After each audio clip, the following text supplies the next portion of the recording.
E Nossa Senhora também nos ensina a amar Jesus. Ela foi a criatura mais perfeita. Primeiramente amou Jesus como seu filho, amou Jesus como seu mestre, por isso se fez discípula, mas principalmente Maria soube amar Jesus como seu Deus. E por isso Nossa Senhora também nos ensina que amando a Jesus, nós também seremos mais felizes.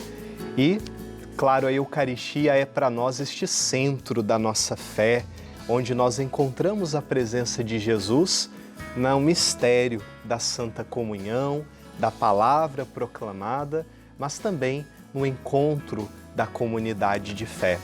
E hoje recebemos com muita alegria o Padre Leandro, da Diocese de Taubaté, que sempre nosso amigo, sempre nos ajuda a pensar também neste mistério do amor de Deus que se revela através da Eucaristia, não é, Padre? Bom dia. Bom dia, Padre Diego. Uma alegria poder estar mais uma vez aqui na TV Aparecida.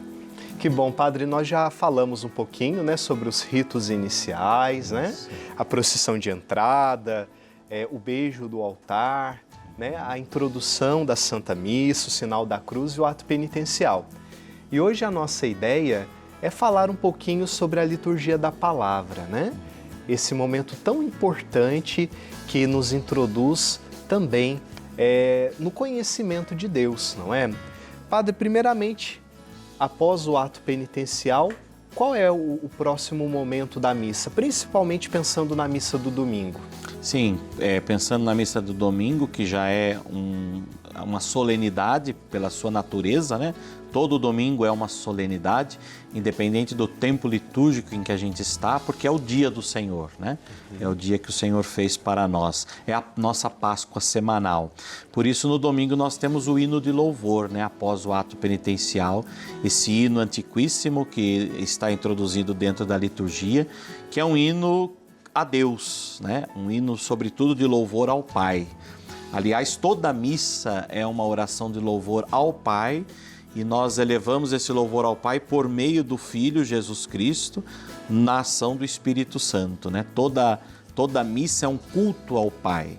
E no hino de louvor isso fica muito claro, né? Esse louvor ao Pai que se dá por toda a oração da missa em si, mas nesse hino se torna ainda mais evidente, né? Esse louvor ao Pai por meio do Filho Jesus Cristo, na unidade, na ação do Espírito Santo.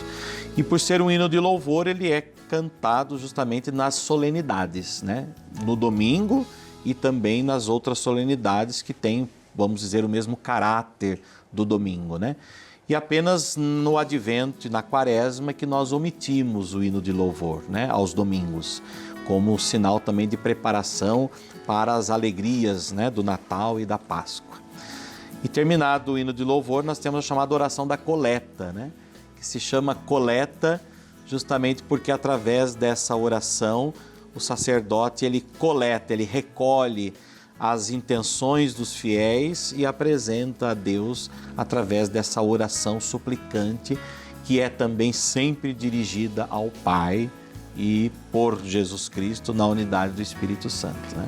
Padre, e assim, a oração coleta, ela também tem uma grande variedade, né? De acordo com a liturgia celebrada, o tempo litúrgico, sim, né? Sim. Mas ela sempre tem esse caráter que ela é dirigida ao Pai. Ao Pai, sim. A oração da coleta, nós chamamos também de oração do dia, né? Então, se os fiéis prestarem atenção, essa oração sempre, de certa forma, já nos apresenta aquilo que está sendo celebrado, né? Naquela celebração. É como se uma síntese daquilo que nós vamos celebrar, daquilo que virá, né, depois, através da própria liturgia da palavra em si, né? Então, por exemplo, se nós estamos celebrando hoje uma festa de Nossa Senhora, então nós vamos ver claramente a oração da coleta, a oração do dia, voltado para aquele mistério de Cristo na vida de Nossa Senhora, Imaculada Conceição, Assunção de Nossa Senhora, né? Ó Deus que desce a Nossa Senhora, a glória do céu, etc. Então já vai sempre nos remetendo àquilo que estamos celebrando. É uma forma de certa forma, a oração do dia é uma forma de nos colocar dentro do mistério que está sendo celebrado. Isso também contempla a celebração dos santos, não é, Padre? Sim, também os como santos. Hoje. Como hoje e tantos outros, né? Santos que nós celebramos. E o mais bonito de perceber é que as orações da liturgia, ela nos mostra o verdadeiro sentido da missa, né? A missa é sempre um culto ao Pai, por Cristo no Espírito Santo, com os santos, com a Virgem Maria, né? Então, ela está sempre voltada ao Pai. Então, os santos também nos ajudam a viver esse mistério, né? Padre Leandro, então assim encerramos nessa parte primeira da missa, né? E entramos na liturgia da palavra, que é aquele momento em que nós abrimos também o nosso coração para ouvir a palavra de Deus. E como é dividida a liturgia da palavra? A liturgia da palavra, ela é uma parte da missa, né? A missa em si, ela é dividida em duas partes, né, importantes, que é a liturgia da palavra e a liturgia eucarística. O mesmo Cristo que nos alimenta com a Eucaristia, que nos convida a participar da mesa da Eucaristia, anteriormente Ele também nos alimenta com a sua palavra, nos instrui com a sua palavra. E se nós formos ver, desde o princípio sempre foi assim, né?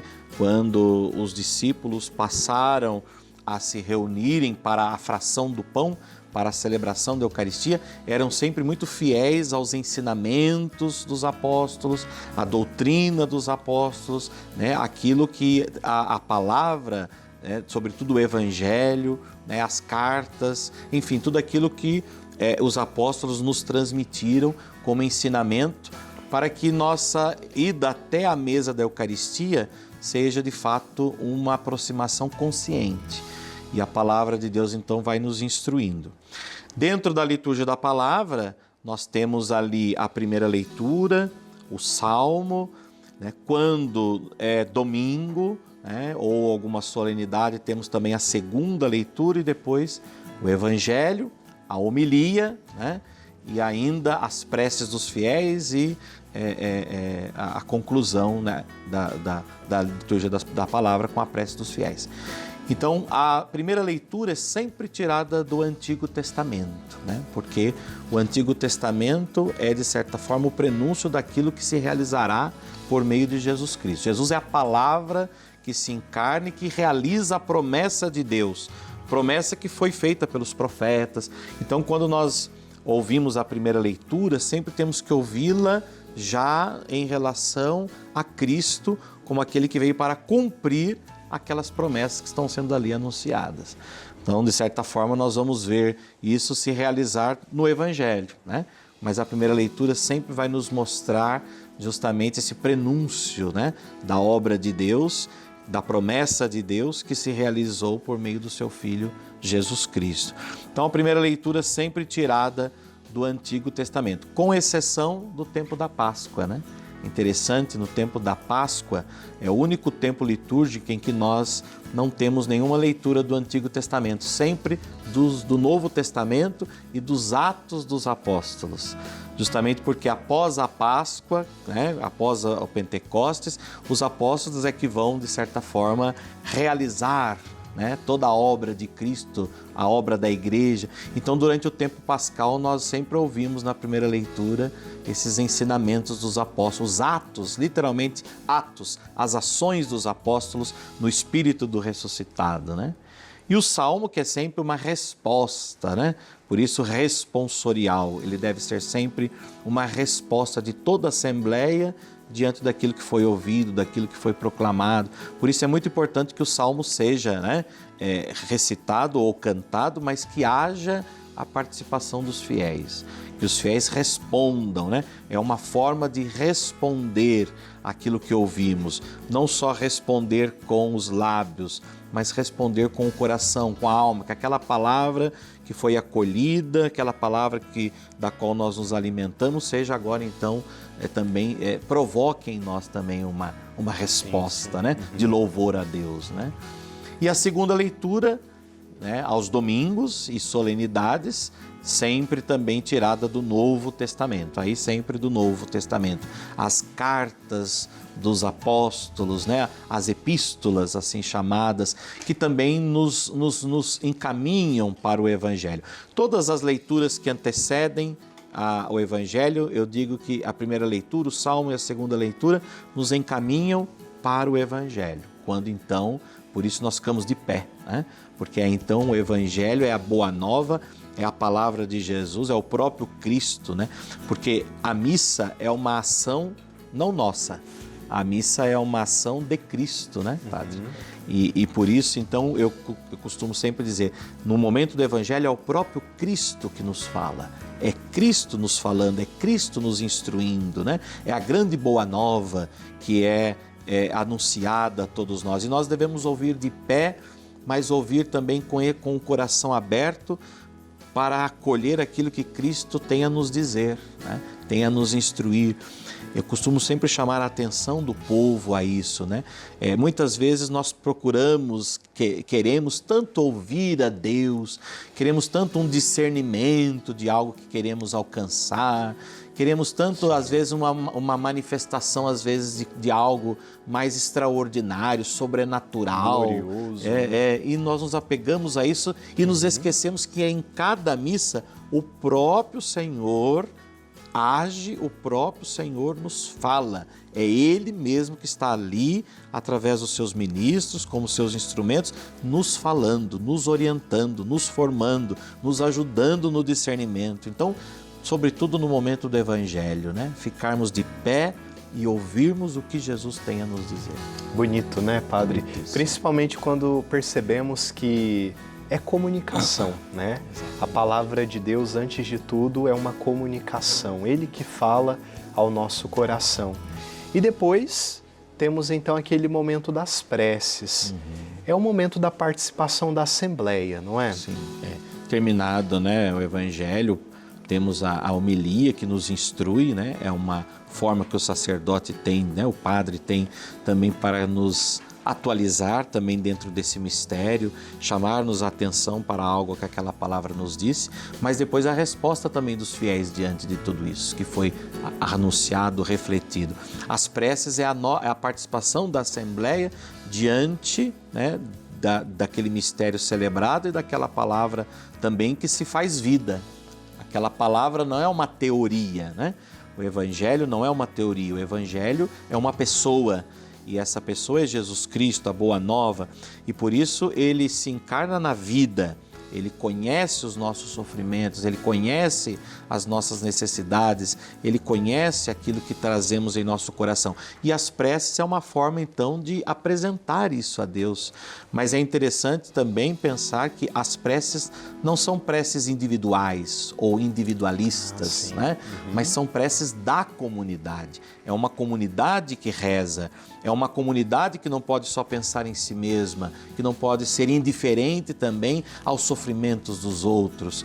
Por isso, as preces dentro da missa são sempre no plural, são sempre dirigidas enquanto comunidade, apesar de ter alguém que reza essas preces, que fala em nome da comunidade, mas são preces da comunidade. E se o espaço até da própria igreja favorecesse, às vezes nossas igrejas são muito grandes, isso não favorece. Então uma única pessoa no microfone faz essas preces em nome dos fiéis. Mas se o espaço favorecesse uma igreja menor, uma celebração menor, com menos pessoas, é até aconselhável e salutar que essas preces surgissem da própria comunidade, né? Que cada um, no meio da Assembleia, fizesse essas preces, né? Para justamente mostrar o caráter dessas preces, um caráter comunitário. Exatamente. Que bom, né, Padre? Quando percebemos que a missa é também esse encontro com Deus, com a comunidade, mas também com a nossa própria história, com a nossa própria vida, e Deus que fala constantemente ao nosso coração. Sim. Padre Leandro, muito obrigado pela sua participação. Eu que agradeço mais uma vez. Agradecemos pela sua sabedoria, pela sua partilha e, claro, assim como nos ensina a igreja, na missa somos alimentados, né, pelo pão da palavra pelo pão da Eucaristia. Muito obrigado, Padre. Eu que agradeço mais uma vez essa oportunidade e que possamos participar da missa de uma forma ainda mais consciente, ativa, né? Amém.